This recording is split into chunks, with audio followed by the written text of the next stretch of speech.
Hello, and welcome to the Integrative Learning Portfolio Lab series. The Integrative Learning Portfolio Lab's mission is rooted in the belief that each person has a story to tell, one that integrates their whole selves.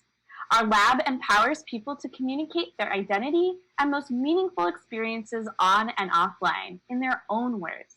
Visit eportfolio.stanford.edu for more information. This video focuses on defining what digital presence means. My name is Sheetha, and I'll be your virtual host for this session.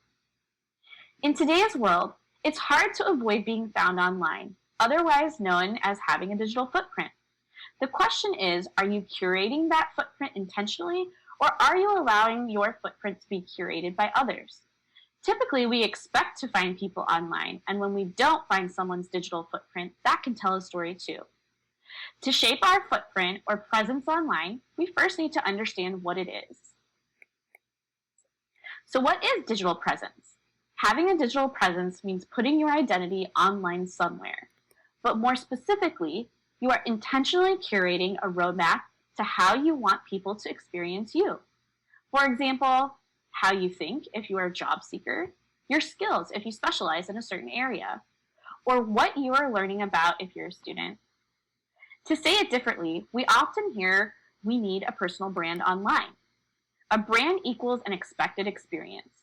For example, the Apple brand is often associated with good design experience. So having a digital presence means putting yourself online in a way that helps others experience you and your identity in an online environment. Where does digital presence occur? It occurs in any place online that can contribute to the roadmap of how people experience you, from your email signature to a profile you might have on a social media. It can include the results when someone searches you or a personal website. Today, we're also experiencing more people using video conferencing, and how you show up can contribute to your digital presence as well.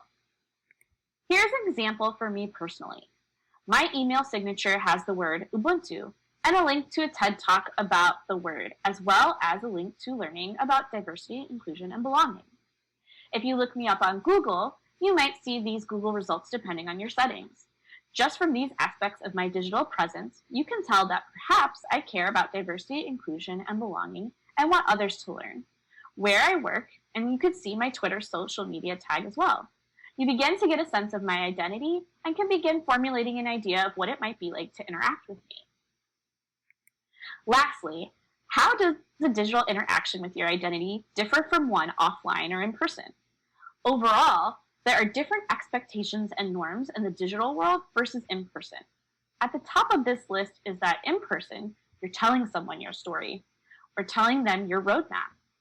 In the digital realm, you have to show it, whether it's through pictures, video, or text. You aren't necessarily there to tell your story.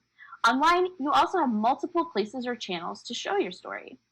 Whereas in person, you're limited to the person in front of you, and in some cases, you might have print collateral like a resume or a screen where you might be walking someone through specific pieces of information. Communications online is also generally asynchronous the majority of the time. You don't necessarily know who your audience is either, depending on the channel. The one place where this is changing quickly is online virtual meetings, for instance, interviewing live, in which case you have aspects from both occurring in one place. This makes providing a roadmap to who you are online important. Curate your story and online identity so you show up the way you want to. To further clarify, let's use an example.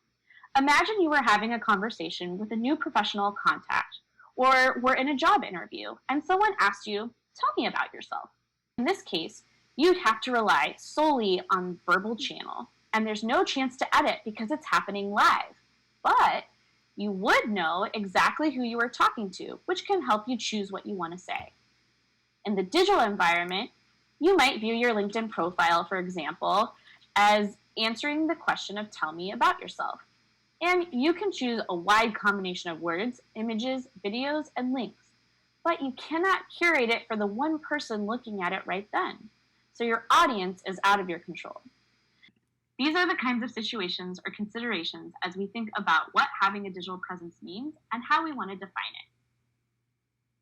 Now that you know what digital presence is, Watch the Lab's other videos to understand why it is important to create a digital presence and the steps to creating it.